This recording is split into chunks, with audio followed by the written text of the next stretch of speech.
Assalamualaikum warahmatullahi wabarakatuh. Halo, selamat pagi. Kita bertemu lagi di perkuliahan hari ini di materi mengenai algoritma. Oke, untuk algoritma ini kita akan bahas dengan map seperti ini.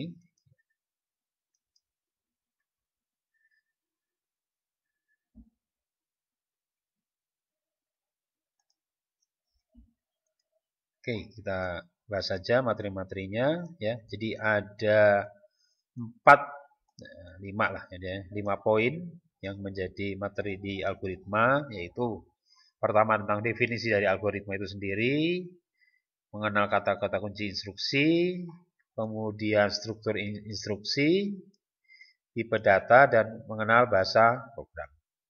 Nah, masing-masing ini nanti di definisi algoritma nanti akan kita bahas bagian mengenai algoritma sehari-hari, mendefinisikan masalah, bagaimana menjadi solusi menjadi satu instruksi, dan nanti lanjut ke input, proses, output. Pada video kali ini kita akan bahas bagian mengenai definisi algoritma. Kemudian di video berikutnya nanti kita mengenal kata kunci instruksi, ada natural, ada algoritma, kemudian struktur instruksi, ada sekuensial, ada percabangan, ada perulangan. Ya, jadi maksudnya ini saling berurutan. Ya. Di sekuensial nanti akan ada dibahas mengenai menukar data, menghitung pecahan mata uang, konversi satuan. Konversi satuan ini bisa konversi waktu ataupun konversi bobot. Waktu itu seperti jam ke menit, menit ke detik gitu, dan sebaliknya. Kalau konversi bobot seperti kilogram ke gram, ke ons gitu, dan seterusnya. Untuk percabangan kita bahas tentang if, ya. Ada if and if, ada pakai else, ada bertingkat, ada bersarang, ya. Kemudian untuk perulangan, nah perulangan ada for, while, do, dan memanipulasi proses for. Oke, kemudian ada juga nanti bahas tentang subprogram, ada bahas prosedur dan fungsi. Ya, prosedur itu ada yang non parameter, ada yang berparameter. Begitupun fungsi. Nah, di parameter inilah nanti akan ada membahas mengenai variabel global ataupun lokal. Ya. Ini jadi maksudnya ini pembahasannya setelah membahas prosedur fungsi, lalu baru bahas mengenai variabel global ataupun lokal. Kemudian tipe data. Nah, tipe data di sini ada struktur dalam tipe data, terus mengenal tipe data. Ada tipe data boolean, bulat atau integer, pecahan, karakter. Kemudian di sini mengenal bahasa program, ada jadi di sini bahasa program, ya. Nah, salah satunya ada bahasa C, ada bahasa Python dan bahasa yang lain. Referensi di sini bisa menggunakan buku algoritma yang dibuat oleh Pak Rinaldi Munir, ya, atau menggunakan slide yang ada di dalam video ini.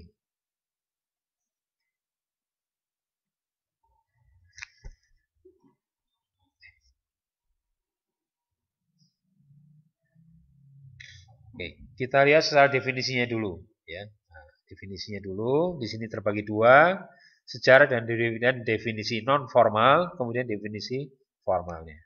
Ya. Jadi sejarahnya algoritma ini muncul dari kata algoritm, bentuk latin dari algoritmi, ya, matematikawan dari Persia. Nah, secara matematik, algoritma adalah prosedur langkah demi langkah untuk perhitungan dari Wikipedia. Kemudian algoritma bisa dianggap sebagai urutan operasi yang bisa disimulasikan.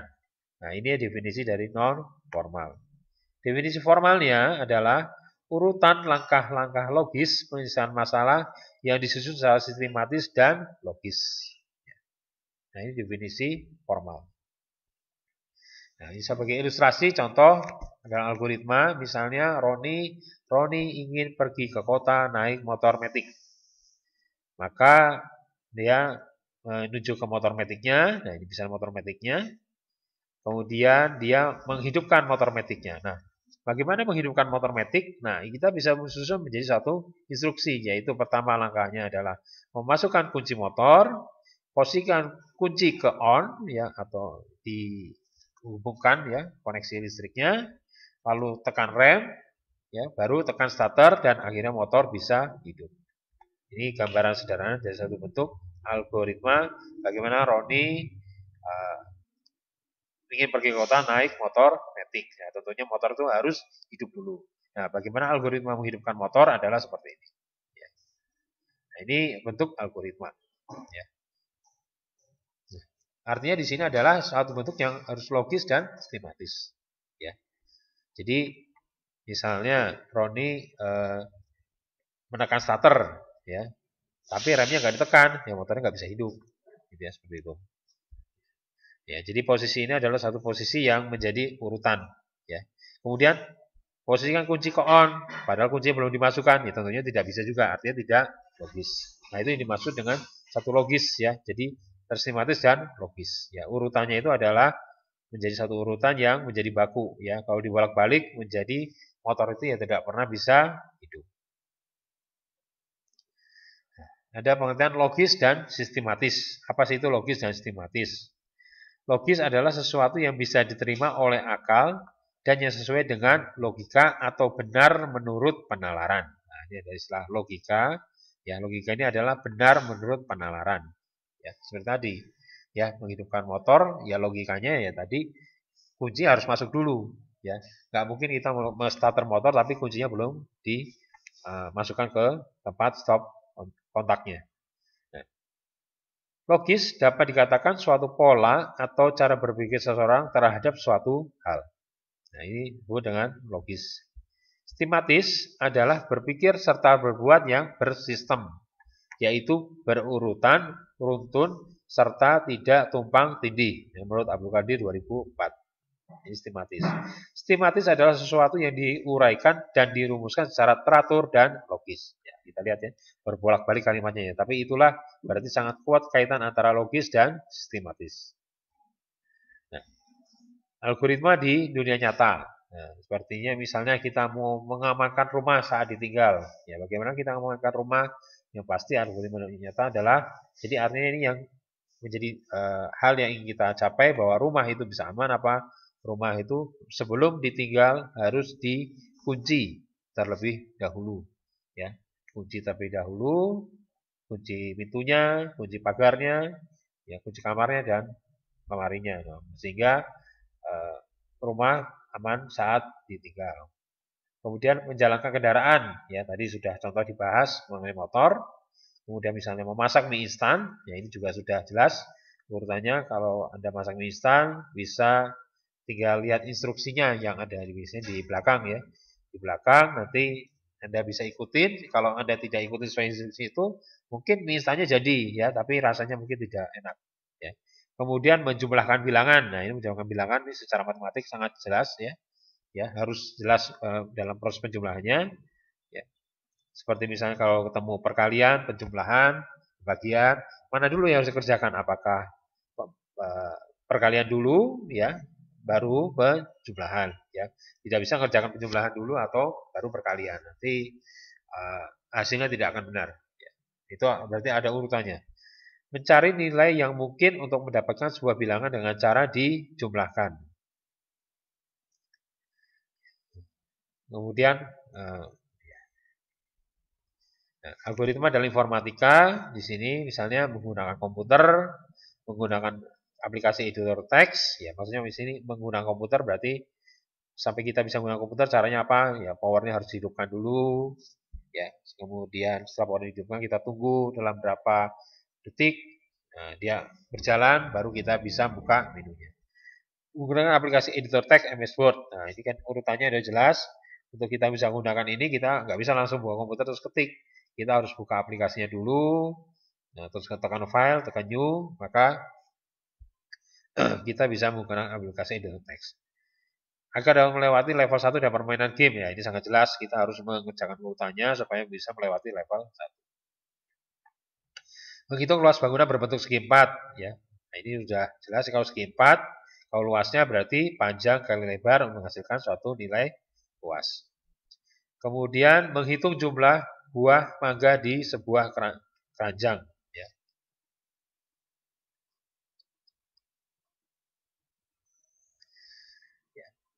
Nah, jadi misalnya ada mangga di dalam keranjang, ya, bagaimana algoritma urutannya supaya kita tahu jumlah buah mangga yang ada di dalam keranjang.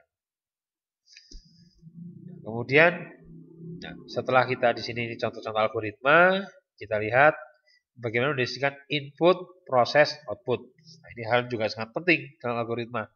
Ya, Anda harus bisa mendefinisikan mana menjadi inputnya, mana menjadi prosesnya, dan mana menjadi outputnya.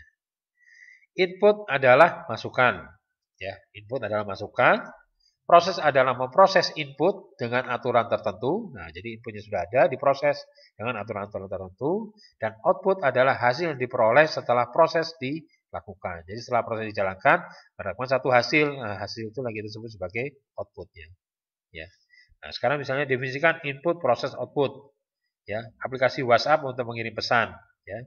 Berarti inputnya kan di sini pertama ya pasti WhatsApp-nya kita buka dulu. Ya.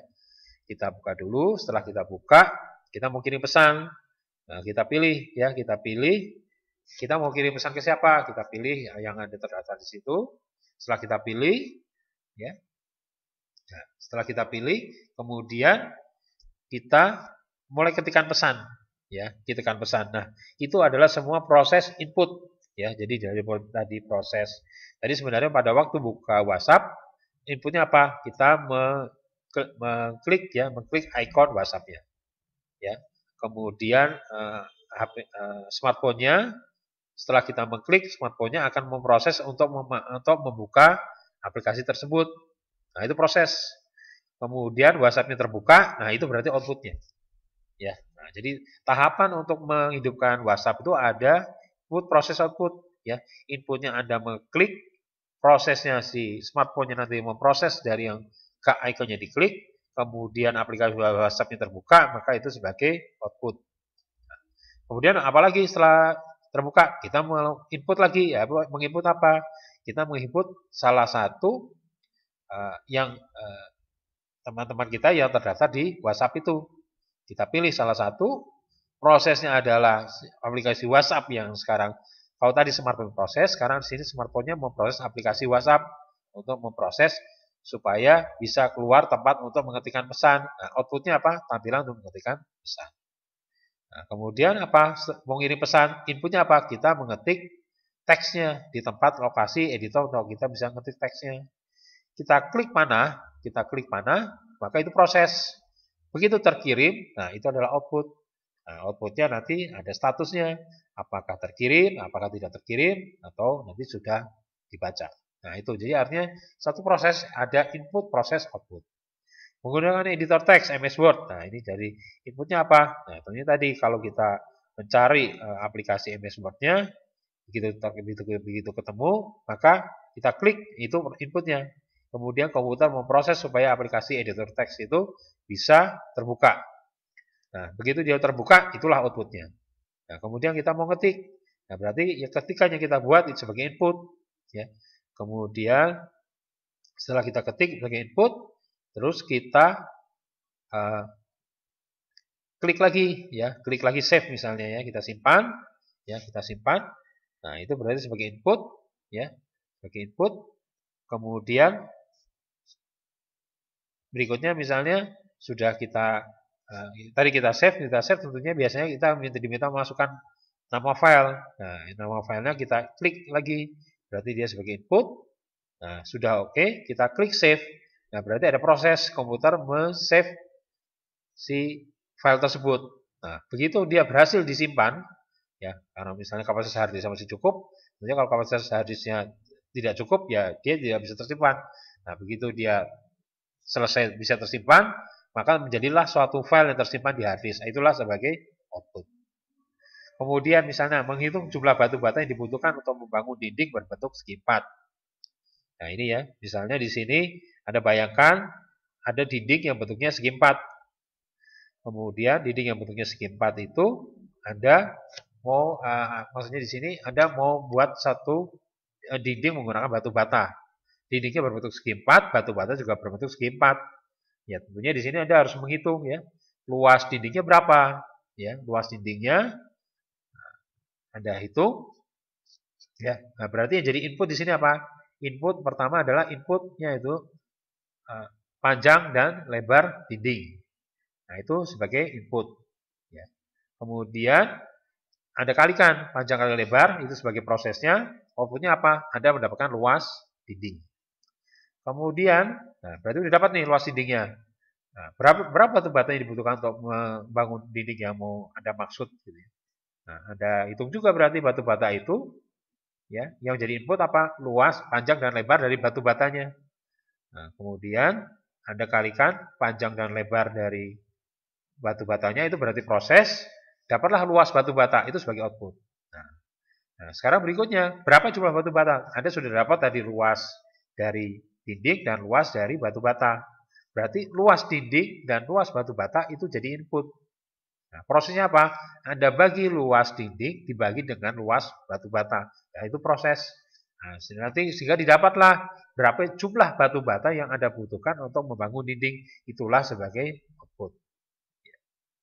Kemudian misalnya menghitung jumlah buah jambu yang ada dalam keranjang.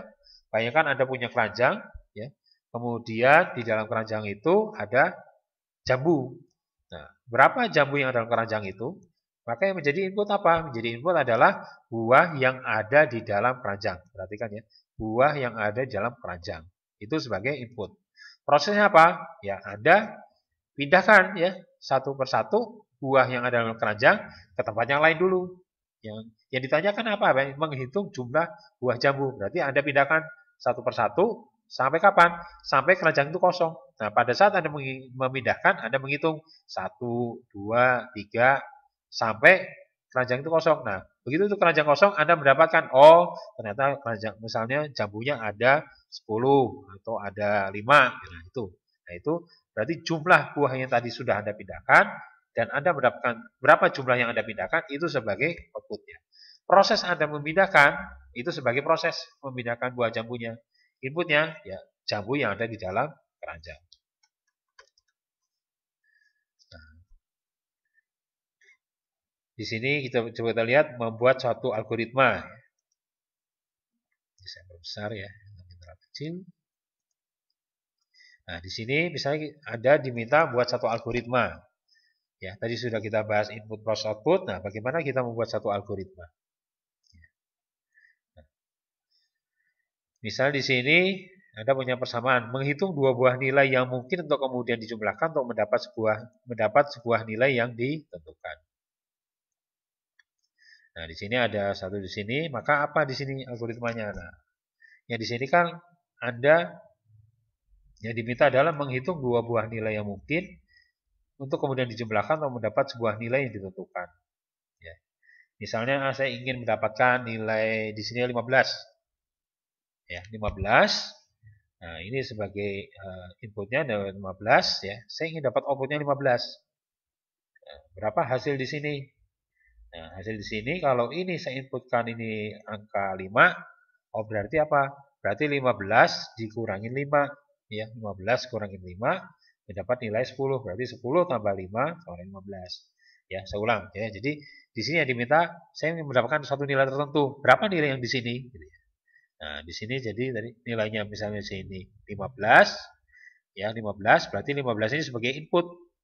Ya, jadi input ini tidak selalu adalah yang nilai, kalau kita menjumlahkan kan biasanya satu nilai misalnya 1 tambah 3 menghasilkan nilai di sini 4 ya. Nah, di sini bisa jadi input karena yang diminta dalam persoalannya adalah mendapatkan satu nilai tertentu. Ini itu harus berapa? Ya. Nah, kalau saya di sini ingin 15, terus kita inputkan, nanti bertanya lagi input dari sini berapa? Saya masukkan nilai 5. Begitu dapat nilai 5, oh berarti prosesnya adalah 15 dikurangi 5, dapat nilai 10. Nah, kalau di sini saya ingin masukkan misalnya nilai 7. Nah, ini kan tadi 15 inputnya. Saya masukkan sini nilai 7. Berarti 15 kurangin 7, dapat nilai 8. Ya, seperti itu. Nah, itu berarti angka 8 ini adalah sebagai output. Ya. Terus ini berarti ini juga sebagai input. Inputnya bisa nggak sebelah sini? Bisa sebenarnya. Sebelah sini juga bisa. Nah, ini jadi inputnya di sini harus 2 untuk mendapatkan satu output nilai tertentu. Proses untuk pengurangannya ini untuk mendapatkan nilai di sini itu sebagai proses. Ya. Misalnya berikutnya contoh menghitung jumlah pecahan uang yang dibutuhkan dari suatu nilai mata uang. Ya. Nah, nilai uang M rupiah, pecah satunya berapa keping, pecahnya 2 berapa keping. Ya, misalnya sekarang saya ingin punya uang, nominal uangnya 1.500. Nah, berarti 1.500, berarti kita bisa gunakan apa? Misalnya kepingnya tersedia 1.000 dan 500. Berarti pecahan satu misalnya 1.000, berarti ada 1 keping, kedua 500 berarti 1 keping. Oh, pecahannya tersedia hanya uang 100. Ya, berarti kalau dari 1.500, berarti 1.500 dibagi 100 dapatlah 15. Nah, kemudian misalnya menukar isi air dari gelas A ke gelas B dan sebaliknya. Gelas A berisi air zam-zam, gelas B berisi air aqua. Saya ingin tukar bahwa gelas A menjadi aqua ini pindah ke gelas A dan air zam-zam pindah ke gelas B. Nah, ini bisa berarti proses tukar. Nah, untuk melakukan proses ini apa? Ya, algoritmanya untuk Anda bisa pindahkan ini, Anda tentunya membutuhkan gelas batu. Ya, nggak mungkin Anda langsung bisa pindahkan ini ke sini. Kalau pindah ke sini nanti tercampur. Ya, Anda gelas batu, nah, maka Anda butuhkan gelas C. Nah, setelah ada gelas C, maka langkahnya apa? Langkahnya adalah misalnya air zam-zam pindahkan dulu ke gelas C. Sehingga gelas A jadi kosong. Karena gelas A jadi kosong, maka isi gelas B Anda bisa pindahkan ke gelas A. Ya, sehingga gelas A menjadi berisi air aqua. Ya, nah, kemudian air zam-zam tadi ada di gelas C, Anda pindahkan ke gelas B. Sehingga gelas B berisi air zam-zam. Sehingga dengan satu gelas batu yaitu gelas C, Anda bisa memindahkan air zam-zam dari gelas A ke gelas B dan gelas B pindah ke gelas A. Nah, itu urutan itu ya. Nanti kalau dalam algoritma kita perlu menyusun urutan-urutan seperti itu. Kemudian mencari rute jalan tercepat dari beberapa pilihan. Nah, ini mungkin yang tinggal di Kota Bandung ya. Satu Kota Bandung di mana kalau Unas Pasim itu dekat di Pasteur ya, mau menuju ke Cicahem. Ya, jalannya mana? Ya, jalan tercepat bisa memilih lewat Pasmati ya. Ada beberapa pilihan ya, lewat Pasmati, lewat Oten ya, atau lewat Pasir Kaliki gitu ya, atau lewat Setiabudi. Nah, nanti tinggal diukur ya, mana rute tercepat menuju dari Pasteur ke Cicahem.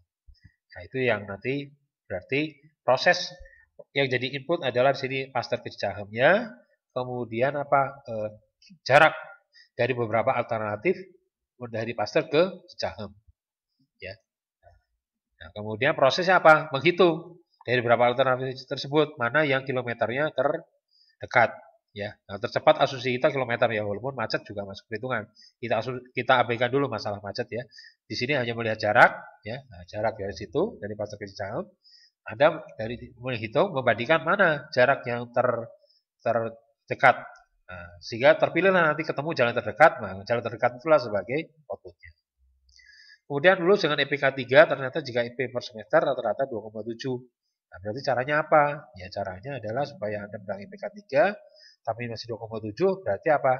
Algoritmanya Anda harus melakukan apa? Misalnya perbaikan nilai, ya.